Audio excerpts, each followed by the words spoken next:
नगर के पुलिस थाने में मंगलवार पुलिस के समक्ष विवाह संपन्न हुआ और विवाह के बाद दोनों पति पत्नी को हंसी खुशी घर भेजा गया।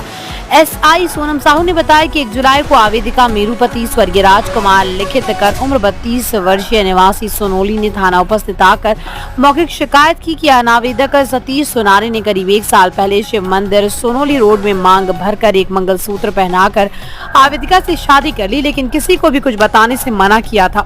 इस दौरान अगर आवेदिका अनावेदक को फोन नहीं उठाती थी तो वो आवेदिका से झगड़ा लड़ाई विवाद करता। आवेदिका के मांग न भरने पर उसके साथ मारपीट करता। वो मेरे घर आता था और रुकता भी था, जो उसके मेरे साथ आने जाने और घर में रुकने के कारण सभी जगह मेरी बदनामी हो गई, जिसकी जानकारी मेरे मायके व ससुराल वाले दोनों को है। मेरा 12 वर्षीय बेटा भी मेरे साथ नहीं रहना चाहता, बोलता है कि जाओ जाकर उसी के साथ रहो। मेरे मायके व ससुराल पक्ष के लोग भी मुझे रखने को तैयार नहीं। सतीश अब कहीं और शादी करने जा रहा है।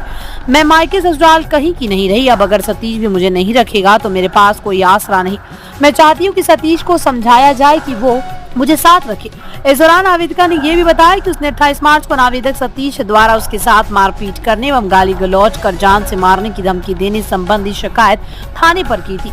जो आवेदिका के द्वारा शिकायत आवेदन पेश किया गया, जिसमें आवेदिका द्वारा ये लेख करवाया कि अनावेदक आवेदिका पर जबरन शादी करने के लिए दबाव बना रहा है। रास्ते में आने जाने के दौरान उसे रोककर गाली गलौज करता है, उसके साथ मारपीट की है, जान से मारने की धमकी दी एवं चाकू दिखाकर डराया। जिस संबंध में आवेदिका से पूछताछ की गई कि दौरान आवेदिका के द्वारा दोनों के बीच पूर्व में शादी होने एवं संबंध होने की कई जानकारी थाने पर दी गई या नहीं, तो आवेदिका के द्वारा कोई जानकारी इस प्रकार की न देना बताया गया। उस समय सतीश के साथ शादी न करने की मंशा जाहिर की थी। दौरान प्रारंभिक जांच के तथ्य सामने आए कि आवेदिका अनावेदक सतीश के साथ रहना चाहती है, जिस संबंध में उसे समझाइश देने की मंशा प्रकट की। वर्तमान में कोई कार्रवाई नहीं चाहती। साथ ही आवेदिका द्वारा दोनों की बीच शादी होने एवं दोनों ही परिवार के लोगों को इस संबंध में जानकारी होने की बात भी कही। अतः आवेदिका की समस्या को ध्यान में रखते हुए दोनों ही परिवारों को बुलवाकर आवश्यक एवं न्यायोचित कार्रवाई की गई।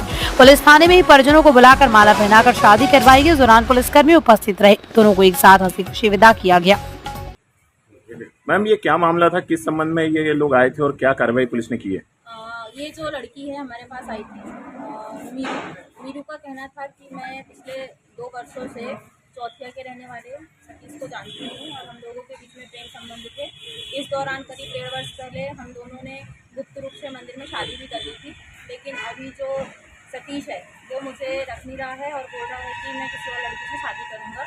तो मैं चाहती हूँ कि सतीश को समझाया जाए कि वो मुझे रखे, क्योंकि सभी जगह पे जानकारी लग चुकी है कि हम दोनों साथ में थे। तो इसी संबंध में लड़की अपनी शिकायत लेकर आई थी, तो लड़के को बुलाया गया। लड़के और लड़की दोनों के परिजन आज थाने उपस्थित आए हैं, जो दोनों ही पक्ष इस बात पर रजामंदी अपनी व्यक्त कर रहे हैं कि चूँकि लड़की की भी शादी पहले हो चुकी थी, उसके पति एक्सपायर हो चुके हैं और लड़का जो है उसकी भी एक शादी पहले हो चुकी थी। दोनों का ही दूसरा विवाह है, दोनों एक ही समाज के हैं। दोनों ही परिवारों को दोनों के साथ में रहने पर, दोनों की पुनः शादी होने पर किसी प्रकार की कोई आपत्ति नहीं है। इस संबंध में दोनों ही परिवार ने उपस्थित होकर अपनी लिखित और मौखिक सहमति व्यक्त की है और दोनों के द्वारा ही इस काम पर इस संबंध में लिखा पढ़ी करके थाने पर प्रेषित किया जा रहा है। मैम, कल कार्रवाई नहीं की गई, ये आरोप लगाए जा रहे थे, तो ये क्या मामला था कल? नहीं, ये सारे आरोप एकदम झूठे और निराधार हैं, क्योंकि मामला लड़की और लड़के दोनों का था, दोनों की आपसी रजामंदी सहमति का था और लड़की का कहना था कि उसको समझाया जाए। उसके द्वारा किसी भी प्रकार से लिखित में या मौखिक में यह नहीं कहा गया था कि लड़के के ऊपर कोई कार्रवाई की जाए, इसीलिए पुलिस के द्वारा कोई कार्रवाई नहीं की गई थी। Thank you.